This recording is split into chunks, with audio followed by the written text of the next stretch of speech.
ಪೂರ್ಣ ಜ್ಞಾನದ ಲಕ್ಷಣ. ಪೂರ್ಣ ಜ್ಞಾನ ದೊರೆಯಿತು ಎಂದರೆ ಮನುಷ್ಯ ಮೂಕನಾಗಿ ಬಿಡುತ್ತಾನೆ.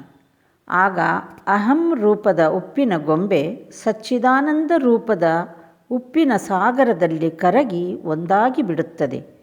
ಬಳಿಕ ಕಿಂಚಿತ್ ಭೇದ ಬುದ್ಧಿಯೂ ಉಳಿಯದು. ವಿಚಾರ ಮಾಡುವುದು ಕೊನೆ ಮುಟ್ಟದವರೆಗೆ ಜನ ಬಹಳವಾಗಿ ತರ್ಕದಲ್ಲಿ ತೊಡಗುತ್ತಾರೆ. ಮುಟ್ಟಿತು ಎಂದರೆ ತೆಪ್ಪಗಾಗಿ ಬಿಡುತ್ತಾರೆ. ಕೊಡ ತುಂಬಿಕೊಂಡಿತು ಎಂದರೆ ಕೊಡದ ನೀರು ಕೆರೆ ನೀರು ಒಂದಾದವು ಎಂದರೆ ಬಳಿಕ ಶಬ್ದ ನಿಂತು ಹೋಗುತ್ತದೆ. ಕೊಡ ಪೂರ್ಣವಾಗಿ ತುಂಬಿಕೊಳ್ಳದವರೆಗೆ ಮಾತ್ರ ಶಬ್ದ.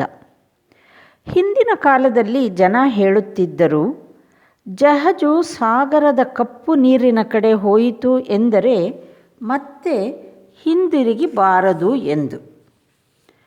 ಅಹಂ ಎಂಬುದು ಸತ್ತಿತು ಎಂದರೆ ಎಲ್ಲ ಕೋಟಲೆಗಳೂ ಕೊನೆಗಾಣುವವು. ಬೇಕಾದಷ್ಟು ವಿಚಾರದಲ್ಲಿ ತೊಡಗಬಹುದು, ಆದರೂ ಈ ಅಹಂ ಎಂಬುದು ಮಾತ್ರ ಹೋಗದು. ನಿಮ್ಮಂಥವರಿಗೆ ನನ್ನಂಥವರಿಗೆ ಭಕ್ತನ ಅಹಂ ಬಹಳ ಶ್ರೇಯಸ್ಕರ. ಭಕ್ತರಿಗೆ ಸಗುಣ ಬ್ರಹ್ಮ ಎಂದರೆ ಭಕ್ತ ನಂಬುತ್ತಾನೆ.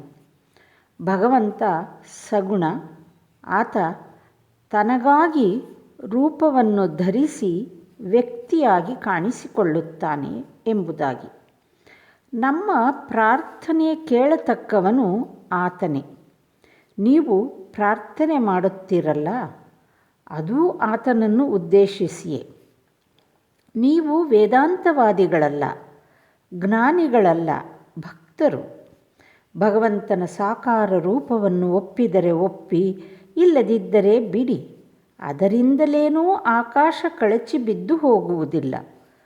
ಭಗವಂತ ಒಬ್ಬ ವ್ಯಕ್ತಿ.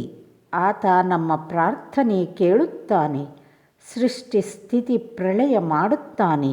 ಆತನಿಗೆ ಅನಂತ ಶಕ್ತಿ ಇದೆ ಎಂಬ ಭಾವನೆ ಇದ್ದು ಬಿಟ್ಟರೆ ಅದೇ ಯಥೇಷ್ಟ. ಭಕ್ತಿ ಮಾರ್ಗದಿಂದ ಆತನನ್ನು ಸುಲಭವಾಗಿ ಸಾಕ್ಷಾತ್ಕಾರ ಮಾಡಿಕೊಳ್ಳಬಹುದು. ಒಬ್ಬ ಬ್ರಾಹ್ಮ ಭಕ್ತ ಭಗವಂತನನ್ನು ನೋಡಲು ಸಾಧ್ಯವೇ? ಸಾಧ್ಯವಿದ್ದರೆ ನನ್ನಿಂದೇಕೆ ಆತನನ್ನು ನೋಡಲಾಗುತ್ತಿಲ್ಲ? ಶ್ರೀರಾಮಕೃಷ್ಣರು: ಸಾಧ್ಯ, ನಿಸ್ಸಂದೇಹವಾಗಿಯೂ ಆತನನ್ನು ನೋಡಬಹುದು. ಆತನ ಸಾಕಾರ ರೂಪವನ್ನು ನೋಡಬಹುದು, ಆತನ ಅರೂಪವನ್ನೂ ನೋಡಬಹುದು. ಅದನ್ನು ನಾನು ನಿನಗೆ ಹೇಗೆ ವಿವರಿಸಲಿ? ಬ್ರಹ್ಮಭಕ್ತ: ಏನು ಮಾಡಿದರೆ ಆತನ ದರ್ಶನವನ್ನು ಪಡೆದುಕೊಳ್ಳಬಹುದು? ಶ್ರೀರಾಮಕೃಷ್ಣರು: ವ್ಯಾಕುಲನಾಗಿ ಆತನ ದರ್ಶನಕ್ಕಾಗಿ ಅಳಬಲ್ಲೆಯಾ? ಜನ ಮಕ್ಕಳಿಗಾಗಿ, ಹೆಂಡತಿಗಾಗಿ, ಹಣಕ್ಕಾಗಿ ಬಿಂದಿಗೆ ತುಂಬ ಕಣ್ಣೀರು ಸುರಿಸುತ್ತಾರೆ. ಆದರೆ ಭಗವಂತನಿಗಾಗಿ ಯಾರು ಅಳುತ್ತಾರೆ? ಮಗು ಗಿಲಿಕೆಯಲ್ಲೇ ಮಗ್ನವಾಗಿ ತಾಯಿಯನ್ನೇ ಮರೆತಿರುವಾಗ ಆಕೆ ಅಡಿಗೆ ಮತ್ತು ಉಳಿದ ಮನೆ ಕೆಲಸ ಇವನ್ನೆಲ್ಲ ಮಾಡುತ್ತಿರುತ್ತಾಳೆ. ಯಾವಾಗ ಮಗುವಿಗೆ ಗಿಲಿಕೆ, ಉರುಟುಗೋಲು ಯಾವುದೂ ಬೇಡವಾಗಿ ಅವನ್ನು ಬಿಸಾಡಿ ಚೀತ್ಕಾರ ಮಾಡುತ್ತಾ ಅಳಲಾರಂಭಿಸುವುದೋ ಆಗ ತಾಯಿ ಅನ್ನದ ತಪ್ಪಲೆ ಕೆಳಗಿಳಿಸಿ ಓಡೋಡಿ ಬಂದು ಮಗುವನ್ನು ಕಂಕುಳಿಗೆ ಹಾಕಿಕೊಳ್ಳುತ್ತಾಳೆ. ಬ್ರಹ್ಮಭಕ್ತ: ಮಹಾಶಯರೇ, ಭಗವಂತನ ಸ್ವರೂಪದ ಸಂಬಂಧವಾಗಿ ನಾನಾ ಅಭಿಮತಗಳಿವೆಯಲ್ಲ, ಏಕೆ? ಕೆಲವರು ಹೇಳುತ್ತಾರೆ ಭಗವಂತ ಸಾಕಾರ ಅಂತ, ಇನ್ನು ಕೆಲವರು ಹೇಳುತ್ತಾರೆ ಆತ ನಿರಾಕಾರ ಅಂತ. ಇದೂ ಅಲ್ಲದೆ ಈ ಸಾಕಾರವಾದಿಗಳು ಹೇಳುತ್ತಾರೆ ಆತನಿಗೆ ನಾನಾ ರೂಪಗಳೂ ಇವೆ ಎಂಬುದಾಗಿ. ಇಷ್ಟೊಂದು ಗೊಂದಲವೆಲ್ಲ ಏಕೆ? ಶ್ರೀರಾಮಕೃಷ್ಣರು: ಭಗವಂತ ಭಕ್ತನಿಗೆ ಯಾವ ರೂಪದಿಂದ ಕಾಣಿಸಿಕೊಳ್ಳುತ್ತಾನೋ ಭಕ್ತ ಆ ರೂಪದ ಸಂಬಂಧವಾಗಿಯೇ ಭಾವಿಸುತ್ತಾನೆ. ವಾಸ್ತವಿಕವಾಗಿ ಯಾವ ಗೊಂದಲವೂ ಇಲ್ಲ. ಹೇಗಾದರೂ ಮಾಡಿ ಆತನ ಸಾಕ್ಷಾತ್ಕಾರ ಪಡೆದುಕೊಂಡು ಬಿಟ್ಟಿದ್ದೇ ಆದರೆ ಆತ ಎಲ್ಲವನ್ನೂ ತಿಳಿಸಿಕೊಟ್ಟು ಬಿಡುತ್ತಾನೆ. ಆ ಕಡೆಗೆ ನೀನು ಇನ್ನೂ ಒಂದು ಹೆಜ್ಜೆಯನ್ನು ಹಾಕಿಯೇ ಇಲ್ಲ. ಅಂಥದ್ದರಲ್ಲಿ ಭಗವಂತನ ಸಂಬಂಧವಾಗಿ ಎಲ್ಲವನ್ನೂ ತಿಳಿದುಕೊಂಡು ಬಿಡಲು ಹೇಗೆ ಸಾಧ್ಯ? ಒಂದು ಕತೆ ಕೇಳು. ಒಮ್ಮೆ ಒಬ್ಬ ಒಂದು ತೋಪಿನ ಕಡೆ ಹೋಗಿದ್ದ. ಅಲ್ಲಿ ಒಂದು ಮರದ ಮೇಲೆ ಒಂದು ಪ್ರಾಣಿ ಕಾಣಿಸಿಕೊಂಡಿತು. ಆತ ಬಂದು ಇನ್ನೊಬ್ಬನಿಗೆ ಹೇಳಿದ, ನೋಡು, ಆ ಮರದ ಮೇಲೆ ಒಂದು ಕೆಂಪು ಬಣ್ಣದ ಪ್ರಾಣಿಯನ್ನು ನೋಡಿ ಬಂದೆ. ಅವನು ಹೇಳಿದ, ನಾನು ಅಲ್ಲಿ ಹೋಗಿದ್ದಾಗ ನಾನು ಅದನ್ನು ನೋಡಿ ಬಂದಿದ್ದೇನೆ. ಅದು ಕೆಂಪು ಏಕಾದೀತು, ಹಸಿರು. ಅವರ ಹತ್ತಿರ ನಿಂತಿದ್ದ ಮತ್ತೊಬ್ಬ ಹೇಳಿದ, ಇಲ್ಲ, ಅದನ್ನು ನಾನೂ ನೋಡಿದ್ದೇನೆ, ಅದರ ಬಣ್ಣ ಹಳದಿ. ಹೀಗೆ ಅಲ್ಲಿ ನಿಂತಿದ್ದವರು ಅದರ ಬಣ್ಣ ಬೂದು, ನೇರಳೆ, ಹಣ್ಣಿನ ಬಣ್ಣ, ನೀಲಿ ಇತ್ಯಾದಿಯಾಗಿ ಹೇಳಲಾರಂಭಿಸಿದರು. ಕೊನೆಗೆ ಒಬ್ಬರಿಗೊಬ್ಬರಿಗೆ ಜಗಳ ಹತ್ತಿಕೊಂಡು ಬಿಟ್ಟಿತು. ಇದರ ಸಂಬಂಧವಾಗಿ ಒಂದು ಇತ್ಯರ್ಥಕ್ಕೆ ಬರಲು ಎಲ್ಲರೂ ಆ ಮರದ ಹತ್ತಿರಕ್ಕೆ ಹೋದರು. ಒಬ್ಬ ಮನುಷ್ಯ ಆ ಮರದ ಕೆಳಗೆ ಕುಳಿತುಕೊಂಡಿದ್ದುದು ಅವರ ಕಣ್ಣಿಗೆ ಬಿತ್ತು. ಆತನನ್ನು ಆ ಪ್ರಾಣಿಯ ಬಣ್ಣದ ಸಂಬಂಧವಾಗಿ ಕೇಳಲಾಗಿ ಆತ ಹೇಳಿದ, ನಾನು ಈ ಮರದ ಕೆಳಗೆ ವಾಸಿಸುತ್ತಿದ್ದೇನೆ. ಆ ಪ್ರಾಣಿಯ ಸ್ವರೂಪ ನನಗೆ ಬಹಳ ಚೆನ್ನಾಗಿ ಗೊತ್ತಿದೆ. ನೀವು ಪ್ರತಿಯೊಬ್ಬರೂ ಹೇಳುತ್ತಿರುವುದು ಸತ್ಯವೇ. ಕೆಲವು ವೇಳೆ ಅದು ಕೆಂಪಾಗಿ, ಇನ್ನು ಕೆಲವು ವೇಳೆ ಹಸಿರಾಗಿ, ಮತ್ತೆ ಕೆಲವು ವೇಳೆ ಹಳದಿಯಾಗಿ, ಮತ್ತು ಕೆಲವು ವೇಳೆ ನೀಲಿಯಾಗಿ, ಹೀಗೆ ಇನ್ನೂ ಏನೇನೋ ಬಣ್ಣಗಳಾಗಿ ಕಾಣಿಸಿಕೊಳ್ಳುತ್ತದೆ. ಅದಕ್ಕೆ ಗೋಸುಂಬೆ ಅಂತ ಹೆಸರು. ಒಂದೊಂದು ವೇಳೆ ಅದಕ್ಕೆ ಯಾವ ಬಣ್ಣವೂ ಇರುವುದೇ ಇಲ್ಲ. ಕೆಲವು ವೇಳೆ ಅದು ಸಗುಣ, ಇನ್ನು ಕೆಲವು ವೇಳೆ ನಿರ್ಗುಣ. ಇದೇ ರೀತಿ ಯಾರು ಸರ್ವದಾ ಭಗವಚ್ಚಿಂತನೆ ಮಾಡುತ್ತಾ ಇರುತ್ತಾರೋ ಆತನಿಗೆ ಗೊತ್ತಾಗುತ್ತದೆ ಆತನ ನಿಜಸ್ವರೂಪ ಏನು ಎಂಬುದು.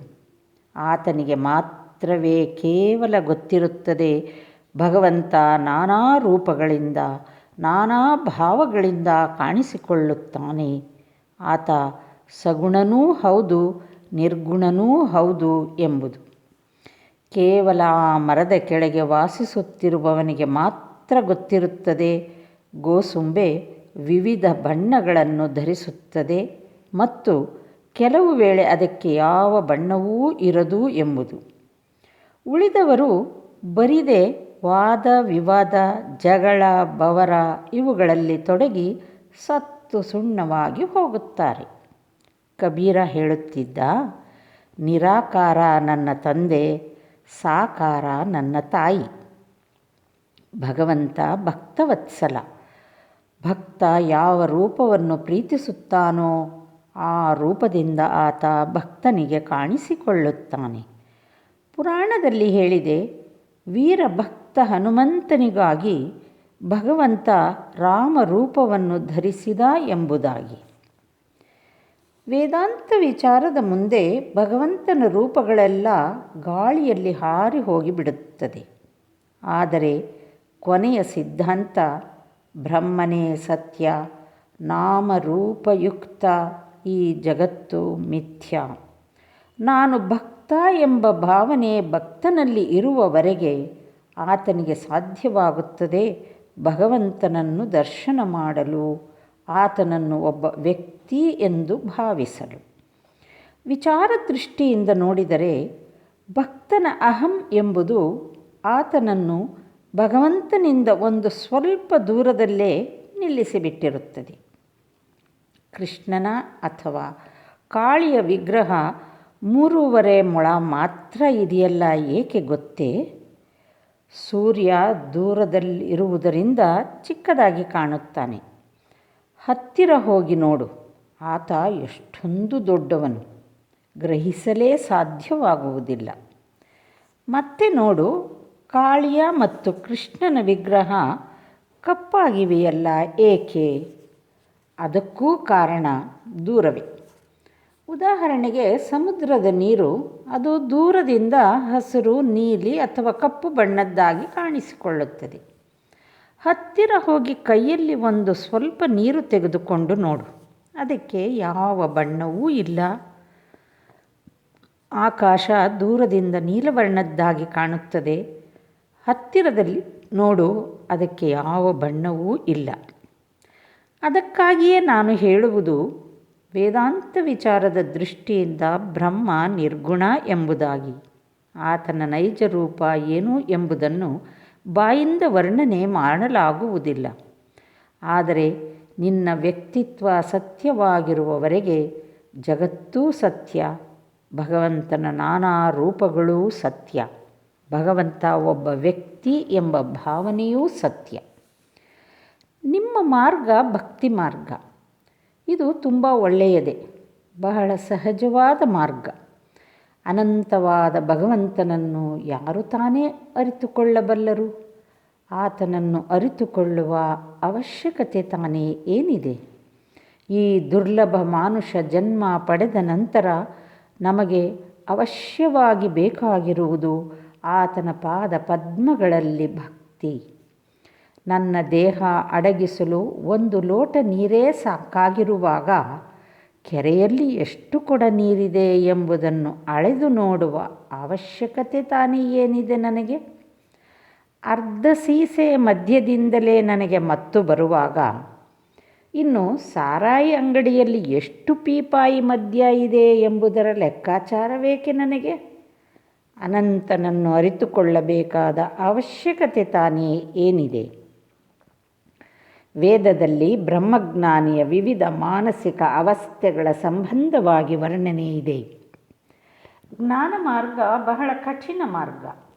ವಿಷಯ ಬುದ್ಧಿ, ಕಾಮಕಾಂಚನಾಸಕ್ತಿ ಲೇಷ ಮಾತ್ರವಿದ್ದರೂ ಬ್ರಹ್ಮಜ್ಞಾನ ದೊರಕುವುದಿಲ್ಲ. ಈ ಮಾರ್ಗ ಕಲಿಯುಗಕ್ಕಲ್ಲ.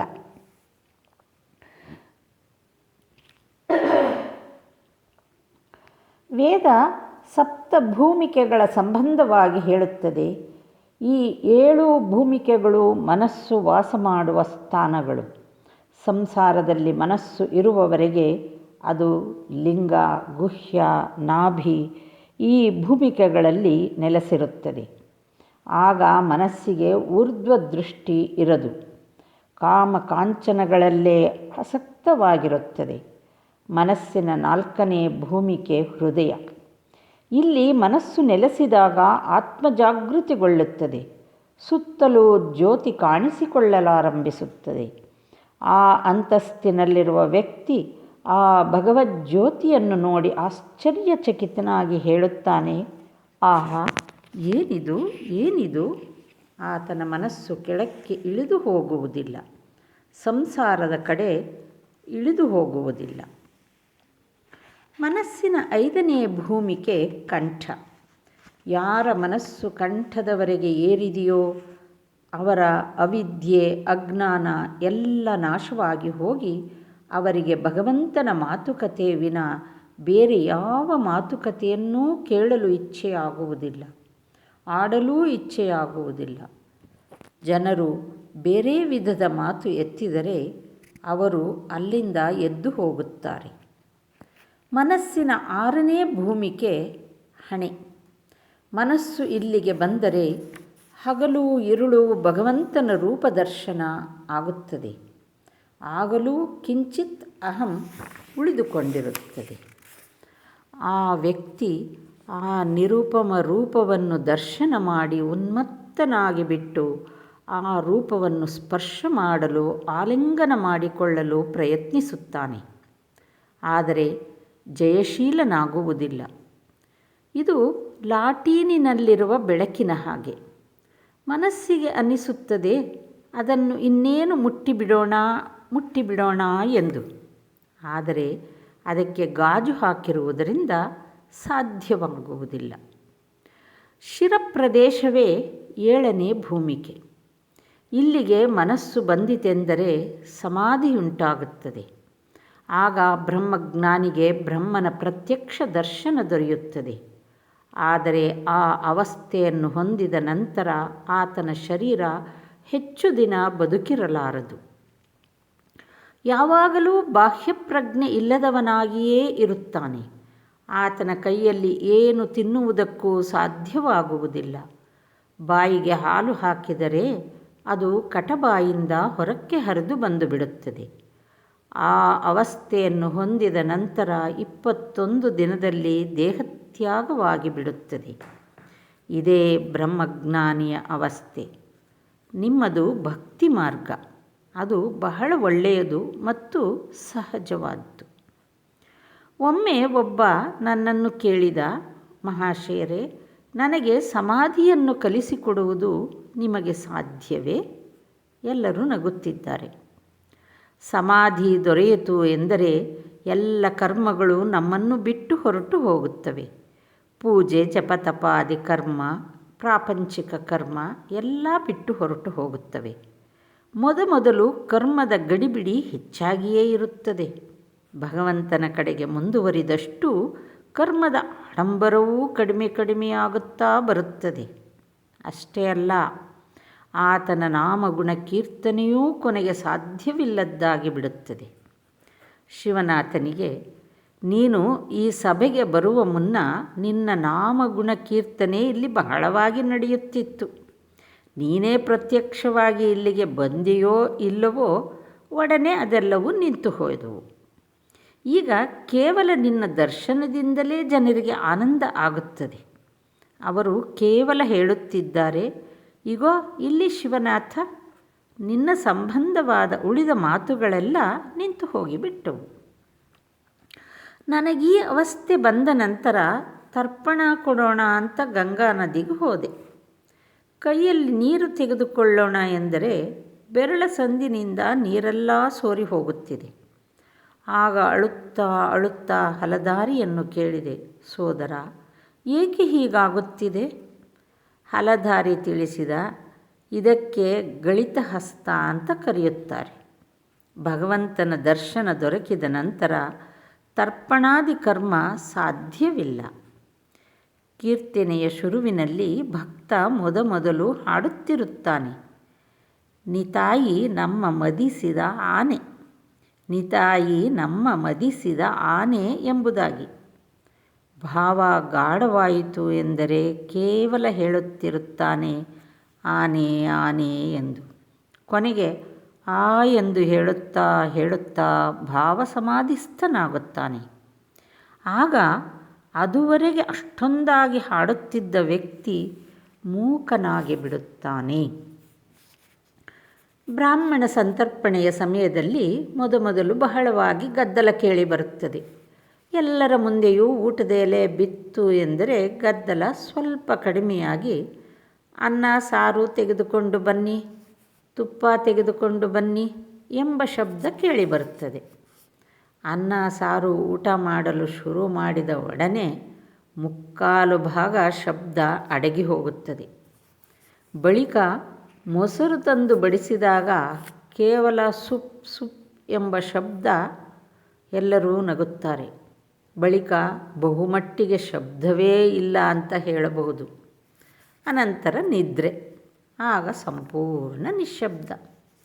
ಅದಕ್ಕಾಗಿಯೇ ನಾನು ಹೇಳುವುದು, ಆಧ್ಯಾತ್ಮ ಜೀವನದ ಆರಂಭದಲ್ಲಿ ಕರ್ಮಗಳ ಗಡಿಬಿಡಿ ಬಹಳವಾಗಿರುತ್ತದೆ. ಭಗವಂತನ ಕಡೆಗೆ ಮುಂದುವರಿದಷ್ಟು ಕರ್ಮ ಕಡಿಮೆಯಾಗಿ ಹೋಗುತ್ತದೆ.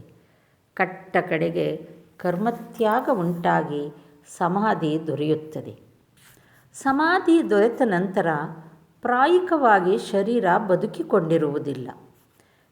ಕೆಲವರ ಶರೀರ ಲೋಕಶಿಕ್ಷಣಾರ್ಥವಾಗಿ ಬದುಕಿಕೊಂಡಿರುತ್ತದೆ. ಉದಾಹರಣೆಗೆ ನಾರದಾದಿಗಳು. ಚೈತನ್ಯ ದೇವನಂಥ ಅವತಾರ ಪುರುಷರ ದೇಹವು ಬದುಕಿಕೊಂಡಿರುತ್ತದೆ. ಬಾವಿ ತೋಡಿ ಮುಗಿಸಿದೊಡನೆ ಸಾಮಾನ್ಯವಾಗಿ ಜನ ಗುದ್ದಲಿ, ಕುಕ್ಕೆ ಎಲ್ಲವನ್ನು ಬಿಸಾಡಿಬಿಡುತ್ತಾರೆ. ಆದರೆ ಕೆಲವರು ಪರರಿಗೆ ಉಪಕಾರವಾಗಲಿ ಎಂದು ಅವನ್ನು ಸುರಕ್ಷಿತವಾಗಿ ಇಡುತ್ತಾರೆ. ಇದೇ ರೀತಿ ಮಹಾಪುರುಷರು ಜೀವರ ದುಃಖ ನಿವಾರಣೆ ಮಾಡಲು ಕಾತರರಾಗಿ ತಮ್ಮ ಶರೀರವನ್ನು ಉಳಿಸಿಕೊಂಡಿರುತ್ತಾರೆ. ಇವರು ತಮಗೆ ಜ್ಞಾನ ದೊರೆತು ಬಿಟ್ಟಿದ್ದರೆ ಸಾಕು ಎಂಬತಕ್ಕ ಸ್ವಾರ್ಥಿಗಳಲ್ಲ. ಸ್ವಾರ್ಥಿಗಳ ಸ್ವಭಾವ ಏನೆಂಬುದು ನಿಮಗೆ ಚೆನ್ನಾಗಿ ಗೊತ್ತೇ ಇದೆ. ಒಂದು ಕಡೆ ಮೂತ್ರ ಮಾಡಿ ಎಂದರೆ ಅವರು ಹಾಗೆ ಮಾಡುವುದೇ ಇಲ್ಲ, ಎಲ್ಲಿ ನಿಮಗೆ ಉಪಕಾರವಾಗಿ ಬಿಡುತ್ತದೋ ಅಂತ. ಅಂಗಡಿಯಿಂದ ಕಾಲಾಣೆ ಸಂದೇಶ ತೆಗೆದುಕೊಂಡು ಬಾ ಅಂತ ಕಳಿಸಿದರೆ ಹಿಂದಿರುಗಿ ಬರುವಾಗ ಅದನ್ನು ನೆಕ್ಕಿ ನೆಕ್ಕಿ ತಂದು ಕೊಡುತ್ತಾರೆ. ಎಲ್ಲರೂ ನಗುತ್ತಾರೆ. ಆದರೆ ಶಕ್ತಿ ವಿಶೇಷತೆಯನ್ನು ಒಪ್ಪಲೇಬೇಕು. ಸಾಮಾನ್ಯ ಜೀವಿಗಳು ಲೋಕ ಶಿಕ್ಷಣ ಮಾಡಲು ಹೆದರುತ್ತಾರೆ.